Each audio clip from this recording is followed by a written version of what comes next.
So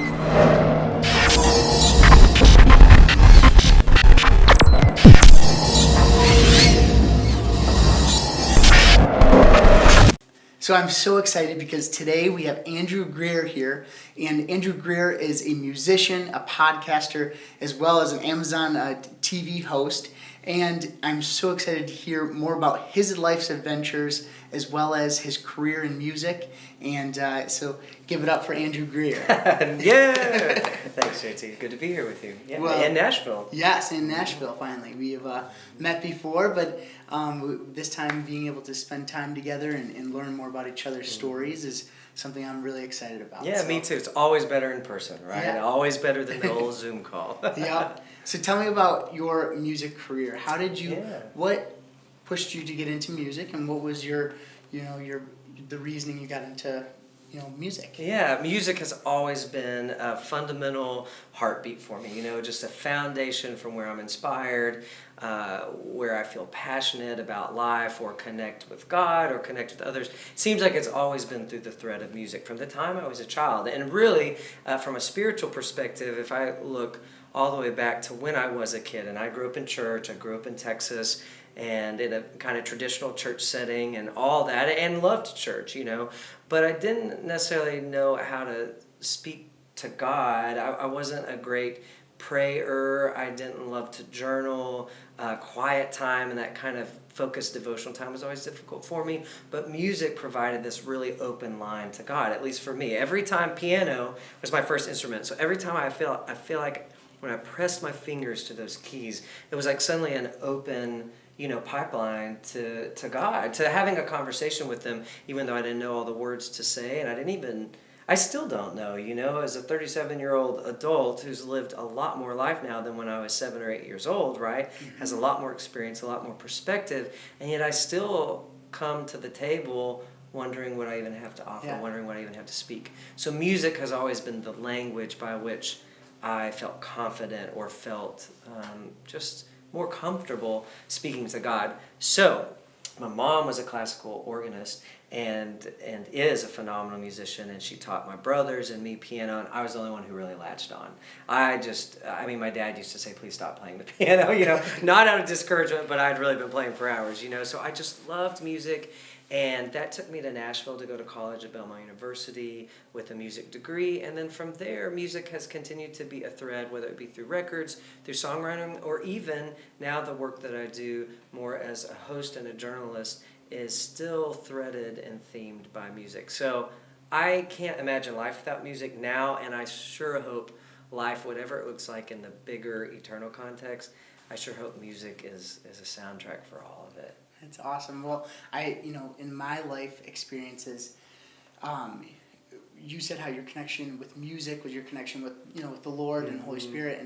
And for me, growing up, I've had medical challenges and as well as educational challenges in life. And with 16 operations since birth and dyslexia, taking up a lot of time and learning to get by with having dyslexia and becoming a reader and writer and being able to go to college, which was something that never thought was going to be achievable. And so with that, I always found that, those were the bumps in the road, but my connection with the Lord was always in nature.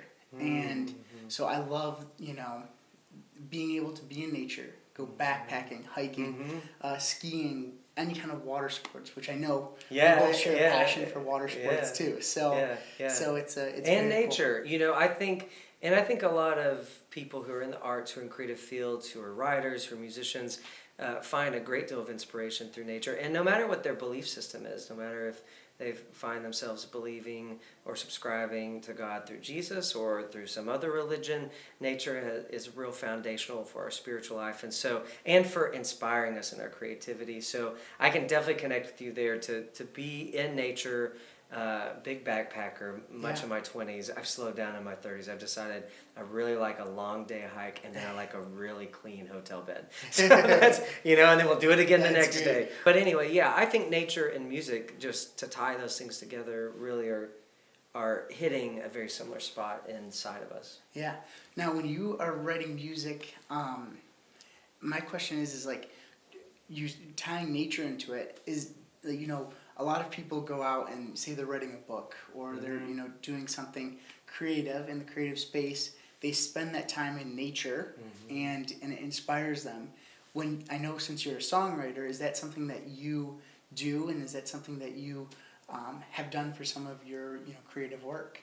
As far as inspiration. Yeah, I definitely think I've always been inspired on any level of writing. I've gotten the opportunity to write a few books now too, and even the written word, no matter what I'm trying to get on the page, whether it be music or whether it be words, definitely nature plays a role in that. Or the more I find time to breathe, and that just goes even into rhythms of life, the way that our lives are infrastructured now. Obviously, we all know this. This is kind of reiterating what everyone already knows to say this, but it's at a very frenetic pace. And some of that has to do with the technological age and the advancements we've seen. I even think from the time I was in college, not that long ago, 15 years ago, was in the middle of college, and we didn't have things like smartphones. That came right after college. So the change has been very, very quick, even in my lifetime. And what that has produced in us is a little bit of that need to always be connected, right? There is a beauty about connectivity, right? Connection with each other is part of our connection with God. It's part of our mental, emotional, physical, and spiritual health. But so is solitude. So is being able to get away and be alone. Not necessarily to isolate. Isolation, I think, gets into the unhealthy aspects of solitude. But to be able to go be alone. In fact, for creatives, and that is everyone in some regard of their life. They are being creative no matter if their job is pushing papers and pencils, and doesn't seem very creative. There's something in their life, whether that's through the landscaping in the yard or through the way they raise their children. It doesn't matter. We're all creative. But to be able to be creative, which I think is our greatest connection to God, right? He's creator, and He's connected us He's created us in His image, to co-create with Him. So if that's true, then I need space, I need time, I need solitude, I need to be able to be quiet and be still, to be able to have the output of creativity that I think is channeling through us through the Spirit of God. So absolutely, for me, nature or quiet, sometimes it's just quiet in a kind of serene setting. I have a friend who has a really great lake house that's on one of my favorite lakes and state parks, and to go out there, or even just to shut everything down in my house and to be quiet. And I can sit a long time in the front room of my house, especially during autumn, and look at this big tree in my front yard. And I used to think that was such a waste of time, so silly to be able to be still. And the more I learn and the more I experience, the more I realize it's absolutely essential in some ways to my overall health, and therefore my ability to create. Yeah. So one thing that we've all had to do is having this quarantine time for all of us, and with that, I think we've realized that we do need each other, like you were saying, and we need to still have your quiet time to focus on the things that you have to do, especially in the music industry, like you said, and with being creative also. But it's definitely important to have that physical contact and time together with people. Yeah, quarantine has been a tricky thing probably for many people, certainly for me. It will be interesting to see some of the after effects. I think it's been impossible for us to be alone. I think it's absolutely not possible for us to not be in touch with each other, which is why people wanted to come out of hiding so quickly, and why has been difficult for people trying to control the spread of the virus and stuff, to keep people apart. It's just almost impossible, and that's not a commentary on any of it. It's more just an observation.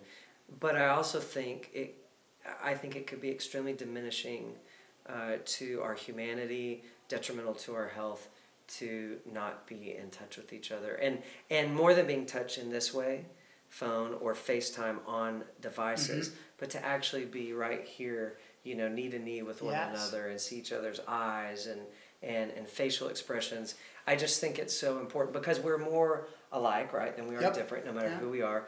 And we need that connectivity to remember that we're not alone, because when we know we're not alone, I think we're better able to deal with whatever we're dealing with, whether that's an addiction, whether that's some sort of emotional heaviness, depression. I have friends who have mental issues with their mental health that all of that requires connectivity, healthy connectivity, to be able to manage and to move forward through. So, we need each other. We do. And in one area of that where technology should sometimes take a sidestep and it should be focused on the individual is something that you've actually been doing, which is called Dinner Conversations, and which is a really cool show on Amazon. You have to go check it out, and tell us a little bit about how Dinner Conversations came about and who you hosted this show with. Yeah, it's called Dinner Conversations with Mark Lowry, who's my co-host, and Andrew Greer, who's me.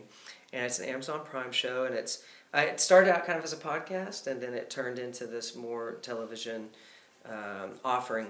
But the premise of it really came from my friendship with Mark, and that began in two chairs just like this. I was conducting an interview series for a publication online, and Mark was the guest, and so we just connected through the question and answer that we were having. The instead of it being a Q&A, we began to have a conversation. Yeah. And so he called me up a couple months later and said, "I've always wanted to do something that was more meaty in conversation. You think we could do this together? You think we could figure it out?" And I said, "Sure."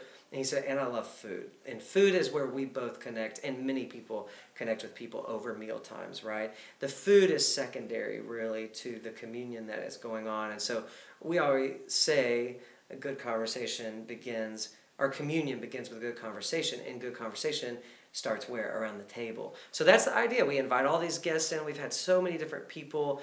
We mainly film it in Nashville, but we've been able to go on the road to New York City and to the Carolinas and to Texas and film some others on location. But we do it around the table, and we do it with food in front of us, and we do it shoveling food in our mouths, and people comment like that is the tackiest thing ever, and we're syndicated on television, and one of the networks was like, "I cannot stand people eating while they're talking," but we're doing it anyway, And so hopefully with some politeness, but not much. And we've really had a wonderful time. First, we just asked our friends, but over time, it's been really fun. One of the coolest ones for me was having Billy Graham's grandson, Will Graham, and getting to talk to them around the table in the house that Billy and Ruth, his grandparents, were first married in and having their kids in, which hasn't been open to the public in years. And then when we got to do one on the Today Show with Kathy Lee Gifford, those two kind of remind me of some of the very different kinds of conversations we've had, but all coming from the same place and the same premise. And that is, conversation helps us deal with life. The things that stay hidden, there are appropriate people to share certain things with. There are appropriate places and times to share things. It doesn't mean open book, doesn't mean we share whatever we want, whenever we want, however we want to, however we want. That's called entitlement. But and it's unhealthy. It's toxic because not everyone can be trusted with all information. But we do have to talk with someone. That's why we start with counselors, right? And that's how we get through, not just get by, but we move through and move into new places. We learn things. Our experiences lead us into new places of living. And all of that, I believe, like some people would say, well, we're just going to die, so what's the point of even progressing or moving forward in our health when it's so hard sometimes? And I would say, well, we are going to die in this format, right? But I believe that God has already created us with an eternal infrastructure. We're already eternal. And so and the healthier we are, I believe the more true to the reflection of God we are of how He created us. So I think it's important on many levels. And anyway, that's much more of an answer to your question. No, that's great. So right now I'm working on a new book right now, and the premise of the book is about kindness and about, everyone first off has a story, and getting through our challenges in life. For me and for a lot of individuals, kindness is what carries us through some of those challenging times from others, as well as expressing it to yourself. And the good old saying of treat others the way you want to be treated. And in your life, tell us a little bit about your story and how maybe kindness, portrays in your life and what you do. Yeah, kindness has been imperative in my own story and in my own ability to survive and then to thrive. When I was exiting college, or when I was graduating, I knew that I had been dealing with really since the time I was a late teen, I knew that I had been dealing with some really dark demons and some elements of compulsive behaviors and addictions and things that were able to primarily remain hidden, but I knew couldn't for long, just in the path that my life was taking, the actions that I was choosing. I knew that really the end road, the end of that would be the cause of my death. It would be a premature death. And so I ended up going into counseling to begin to talk about my addictive personality and the various things I was addicted to. And ironically, my dad's a counselor and he's a therapist, and also one of my closest friends. He was not a weird dad therapist. He was an awesome dad first, and his profession, he was a therapist. So as a result, he was always a good listener and a good conversationalist, and always asked us what we thought about things, and didn't demand from us a certain road, but really just observed, watched, and leaned in and listened, and then helped us along the way. So I asked him first how to find a counselor. I didn't know. I never found a counselor. I never had to go down that path, and so we did that. Well, about 6 months into counseling, it was a really breathtaking time in the sense of finally being able to express some things out loud. I never told anybody outside that counselor's room. So finally able to verbalize things that I was dealing with, feelings I was having that was motivating those, digging deeper into some other feelings that maybe I had not want to express, or some harms from my childhood, getting down to the nitty-gritty of those so that I could, exorcise them, if you will. You got to bring them up into the light so that they can be removed. Kind of like getting a splinter in your hand and it getting infected, right? Yep. You got to get it out, or it's just going to continue to fester. Exactly. And so as I was going through that process, my counselor, the second step you really take, like in the process of 12 steps, no matter what you're addicted to, process of 12 steps remains the same. In that, you begin to make amends, and to do that, you begin to need to share your story with others. But you think through who those others are. It's not just anybody. It's not just going up to a mic at church and telling your testimony. It's far from that. Safe people. Well, my counselor could detect that my parents were safe people and that they were very important people to me.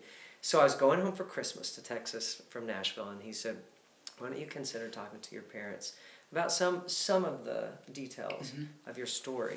And I said, okay, let's do this. But I was nervous as all get out.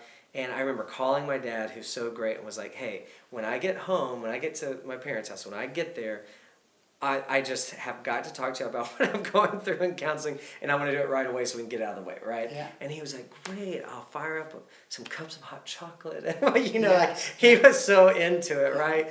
But which is comforting in the bigger picture, but it was kind of unnerving at first. But anyway, here I am sitting across from my parents, two people who I love dearly, and expressing things that I would never want a parent to have to hear from their children. Things that that's from my perspective, right? I would never want them to have to think through these things for their child, go through this with their children to some degree. And my mom came over. My dad is easy to talk to again, but my mom actually got up out of her chair across the den where we were sitting, and she came over to me and she just put her hands on my knees, and she put her hands in my hands, and she said, it's okay, baby, it's all right. And for her to actually touch me because of the nature of the things that I was sharing, especially when in a household full of boys, except my mom, I had all brothers. My mom was the first picture of a lady, of a woman, how you treated a woman, that gentleman kind of, she's who we practiced opening doors, for and all that stuff. So the nature of the things I was expressing was things I would never want. It felt so dirty, honestly, and for her to come over to me, that is one of the greatest expressions of kindness I've ever received in my life. Because what it was saying, she's like, I'm not scared of you. I don't feel that you are not wrong as a person. You may have done some things that have hurt others and hurt yourself, but you are not wrong, And I think up until that point, I felt really wrong. I felt like I had offended so many people and myself. And so that helped me move forward, in my journey. Well, that kindness, but also just back to the storytelling, right? And I think that in my life, we all have our challenges, and we all face our diversity in life. And in those times, being able to rely on family. I mean, I think for both of us in that case, we're fortunate to have family like that. But to always have, someone that you can reach out to and share your story with, because being able to express it, like, you've said, allows you, to open up and feel confident and feel good about yourself. And I think that that's so powerful, and it is. and it's important to be able to do that, because you have to be able to share with others what you're going through in order to get through those situations. Well, it allows you to be loved, and the older I get, the more I realize to open myself up to being loved by others is a great risk. There is a lot of Totally. It's and I have fear about some of that, and so it is challenging in itself for me to receive love. I feel like I could love anybody all day long. I could say, you're great, you're awesome, and really believe that, and like see all the wonderful things in them. But if they were to then reciprocate that to me, I would have a wall up, just a deflection, not of unkindness necessarily, but not being kind to myself and allowing them. Like, part of kindness to ourselves is allowing others to be kind to us and to respond to us in love. So it's a lot, but it's also very simple. And I think love is obviously the core generator. Yeah. Exactly. Love, kindness, and taking care of each other. Yeah, for sure. Yeah. And so, Andrew, thank you so much. But another question that I'd like to so others can find out how to get in touch with you, how to follow along with what you're doing, from Amazon Prime show to your personal podcast also that you've started, and Instagram and stuff like that. What are some ways that people can get in touch with your music as well? I mean, the easiest way is just go to my website, because it's a hub for everything, right? So andrew-greer.com, or the kind of cheesy, dumbest thing is, but you can just Google Andrew Greer and it's there. So it's the easiest way to do that, and then from there you can connect on socials and all that, and it's fun to do. Well, thank you again for sharing your story and for being here with us today, and for everything that you've done. So thank you. Yeah, absolutely. It's my pleasure. Hey everybody, I'm Andrew Greer. I'm a singer, songwriter, podcast host, Amazon Prime host, whatever, based out of here in Nashville, Tennessee. And you can check me out at andrew-greer.com. You can find things out about my music, about dinner conversations with Mark Lowry and myself. My new podcast, whatever's new, is available there. And I love connecting on all kinds of different formats and mediums, and just having the conversation wide open. So I look forward to meeting you there.